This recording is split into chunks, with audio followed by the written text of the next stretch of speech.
Welcome. I'm Susan Eggold. I'm our Retail and Outreach Manager at Vision Forward.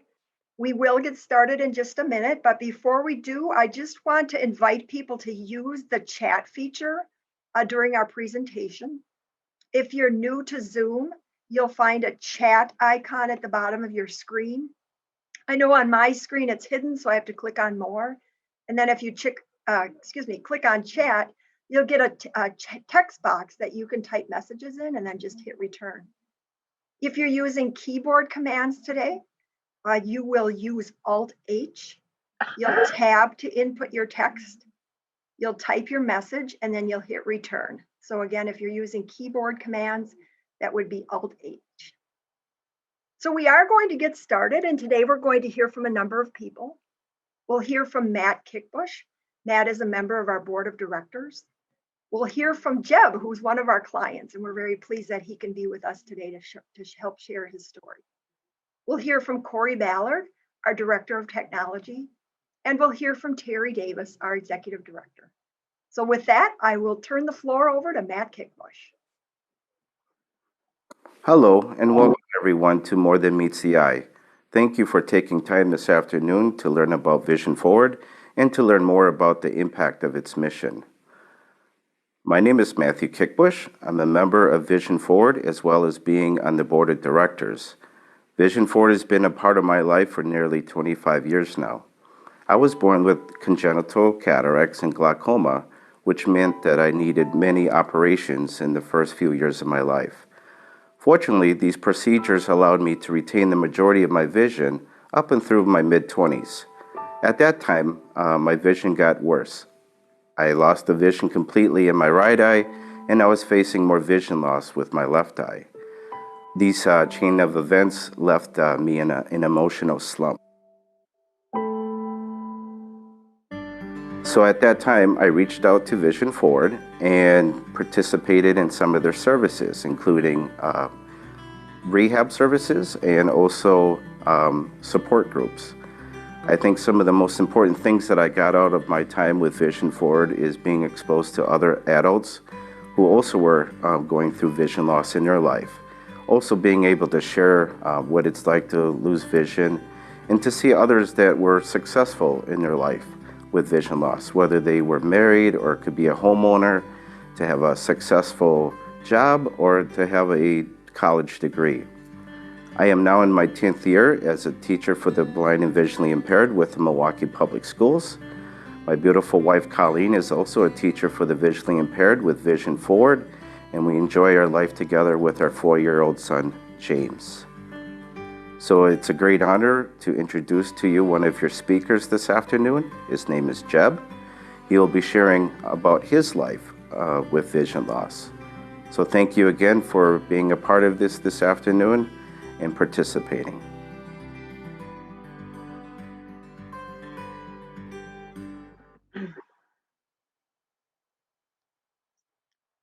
Hello, I'm Jeb. I'm really happy to be here on this day. I am a client of Vision Forward, and I'm a person who is visually impaired. And it's fair to say I'm nearly blind. I fit the definition of legal blindness, have my whole life. I have a condition called Retinitis Pigmentosa. I have a lot of vision problems. To describe my vision is typically what people say is I have tunnel vision. So it's like I'm looking through a paper towel roll, or in later years, it's probably better to describe it as a drinking straw. If you can imagine looking through a drinking straw, and that's all that you see. And then, in fact, in recent years, my doctor told me maybe I should describe my vision as looking through a coffee stir straw, one of those little red stirring straws. But anyway, bottom line, my vision is getting worse and worse with time, and Vision Forward has been helping me the whole time. I I live in Shorewood with my beautiful wife, Emily Blazer, and we have two children. Charlotte is age 8, and Thomas is age 5. We're all struggling with my vision loss, but Vision Forward is helping us through it. Professionally, I am a teacher at UW-Milwaukee. I teach mathematics at all the different levels. I supervise graduate students, and I'm still able to do my job because of the technology that tech help that Vision Forward has provided. Corey Ballard's my teacher. He has taught me to use screen readers so I can proceed. I can convert visual information into auditory information, so I can effectively listen to my computer. On the low-tech side, one of the things Vision Forward has helped me with is they convinced me to make that leap to using a white cane several years ago when I needed to, when my eyesight had degraded, and that's what I needed to do. And it changed my life. I went from somebody that people thought was a little bit weird because he didn't seem to fit in with his surroundings, or something seemed wrong with him, but nobody could really put their finger on it until one day they saw me using a white cane, and then it was obvious he's just struggling with some vision loss. So that has just changed my quality of life for my family and for my job. And I really have Vision Forward to thank. So happy to be here, and thank you very much.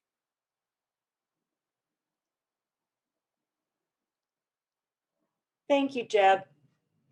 As Jeb shared, technology creates endless possibilities for individuals who are blind and visually impaired. Technology not only enables people like Jeb to perform their job, but it also empowers them to actively engage in life, preventing vision loss from being a barrier. Hi, I'm Terry Davis, the Executive Director here at Vision Forward, and I am so proud to be able to share with you our mission today. Because technology has become an integral part of our everyday lives, Vision Forward created the Technology and Education Center. We call it TECH, to provide people with access to cutting-edge technology, as well as training on how to best use the equipment so they can achieve their goals. This is a very important component of our programming and philosophy, because as a 1991 IBM manual so eloquently stated, for people without disabilities, technology makes life easier. For people with disabilities, technology makes things possible. And we're here to help expand the possibilities for people with vision loss. To offer the critical life-changing support and technology training that Jeb received, it takes about $1,200 a year per individual. That's about $23 a week to learn the state-of-the-art tools and adaptations to successfully perform at work, in school, and at home. Skills for a lifetime. Overall, it takes about $3 million a year to meet the needs of anyone who comes to Vision Forward for help. After program fees and other revenue sources, we have an annual shortfall of approximately $1.2 million. As of today, we've received $624,000 to help us close that gap. So yes, we do have some more work to do to close that gap. But we feel confident that our client stories featured in the More Than Meets the Eye series are compelling and will inspire donors to join us in supporting our mission. I want to thank you for being with us today. We hope that you have learned something about our services and the impact that they have on the lives of some very special people. And now our Director of Technology, Corey Ballard, who has worked closely with Jeb to help him master the technology that makes both life and work, home life a little easier. We'll talk with Jeb about some other ways that technology or navigation has helped him. Corey?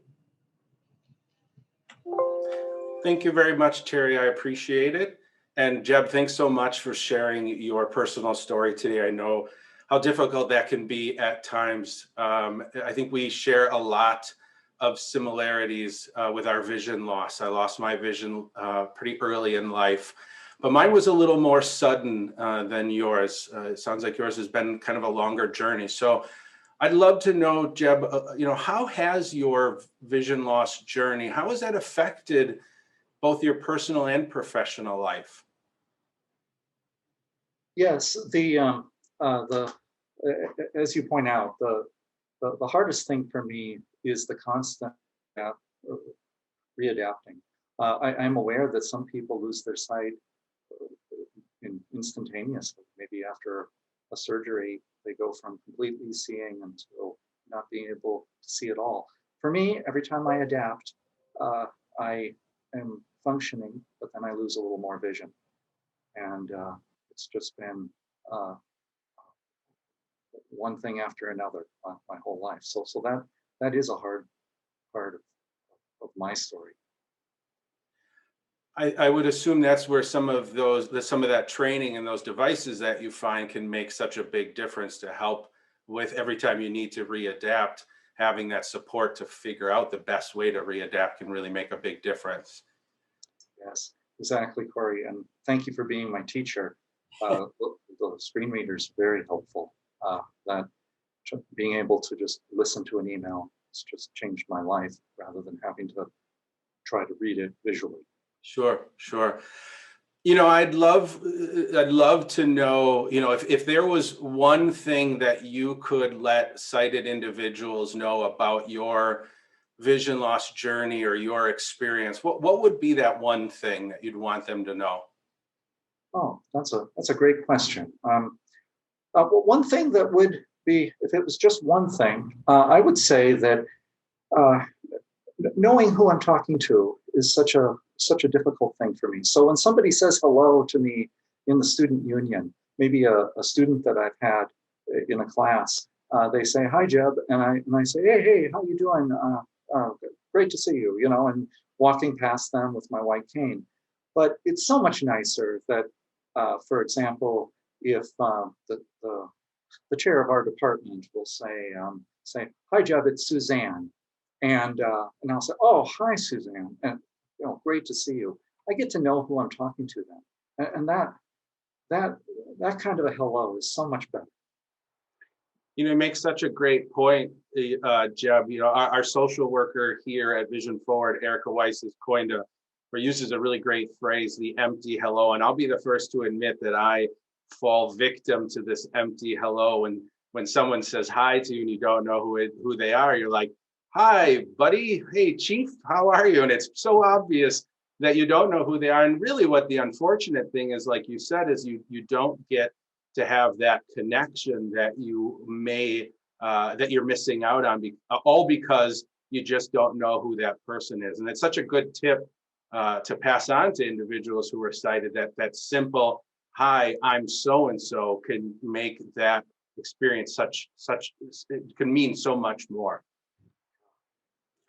From a technology standpoint, so the saying hello can be so meaningful. From a technology standpoint, Jeb, I'd love to know, as somebody, a mathematics professor and the head of your graduate program, first of all, I can't imagine what that's even like as somebody who struggles with basic math, but I'd love to know, how has technology allowed you to continue doing your job? Well, as time moves forward and I'm losing eyesight, I'm learning more about what technology has to offer. And the screen reader that I use on my computer will actually read even formulas. It will read to me, and if I pull up an email from a student who needs an answer right away, I can hit a button and it reads that email very quickly. All of those things are helping me. I can go on for a long time about how much technology has improved my life. Sure.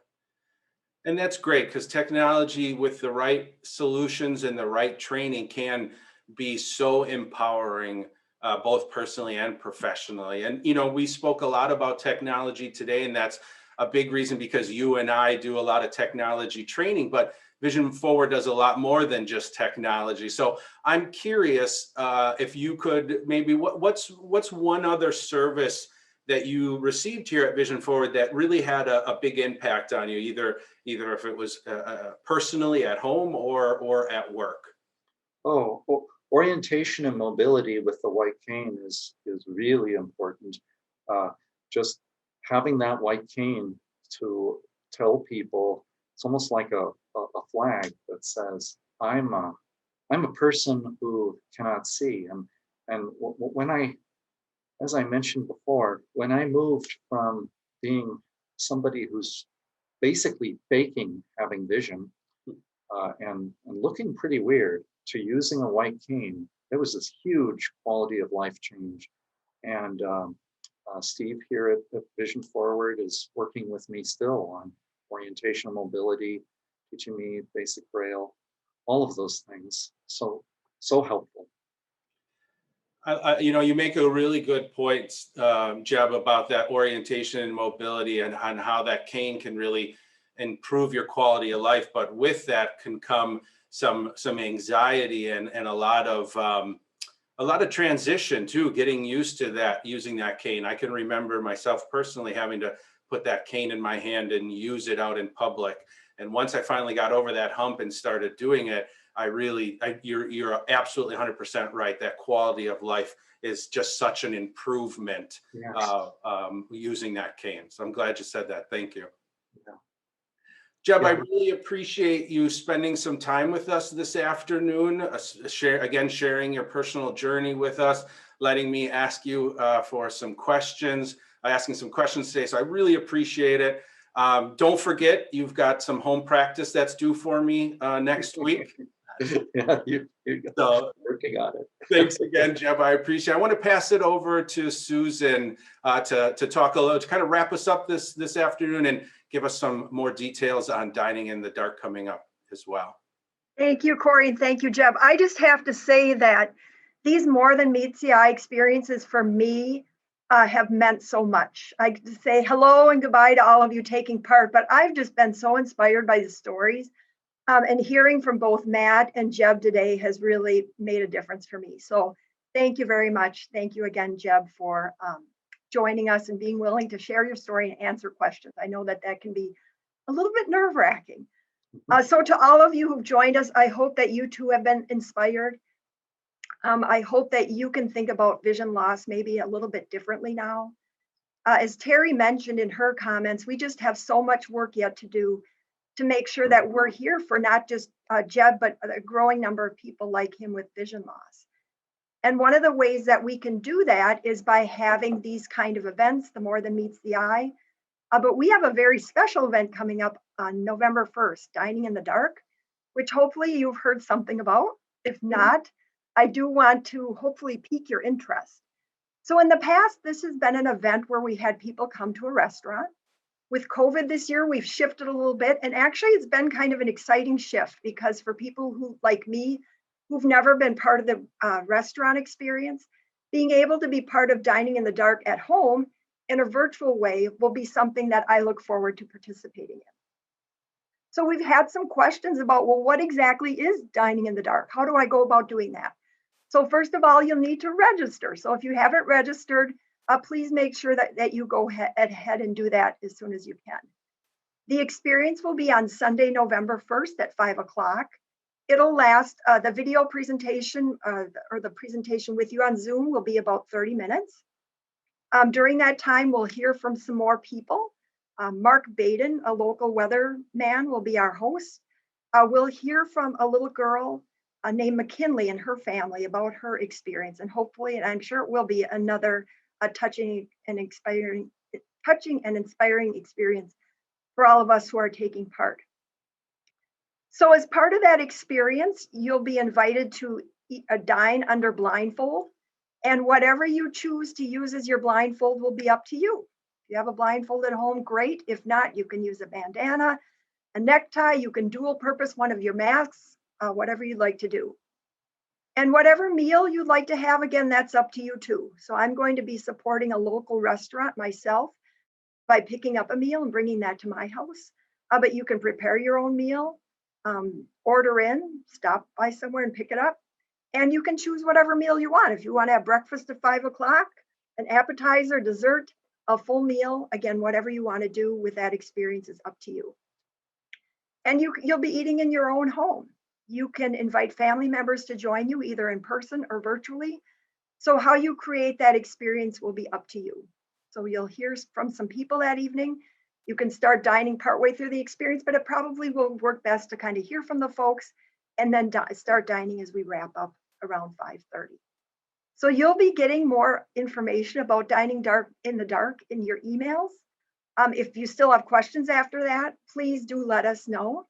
And I will be part of that, as I said, and I'm looking forward to seeing, hopefully, all of you there too. Feel free to invite your friends and family.